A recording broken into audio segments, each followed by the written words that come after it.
কাল ছিল রায় সন্দেশের জন্মদিন আর আজকে আমাদের বাড়ি ফেরার পালা। ছাদে উঠেই সকালবেলা চলে এসেছি আর দেখো ভিউটা অসাধারণ লাগে। আর এখানে একটু টাইম স্পেন্ড করার পরে চলে গেলাম বাবুর কাছে। বাবুর সাথে হেসে খেলে দিনটা প্রায় শেষের পথে। দুপুরবেলা আজকে আমরা বাড়ি ফিরবো আর তার সাথে আজকে আমাদের সাথে যাবে দিদি ভাই আর বাবুও।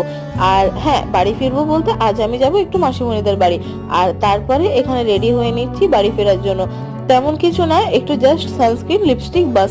আর আরেকটা জিনিস হচ্ছে, এখানে এত পরিমাণে বৃষ্টি শুরু হয়েছিল যে মনে হচ্ছিল যে যেন ছাড়বেই না বৃষ্টিটা। তারপরে ধীরে ধীরে একটু বৃষ্টি থামলো আর ওয়েদারটা বেশ ঠান্ডা হলো।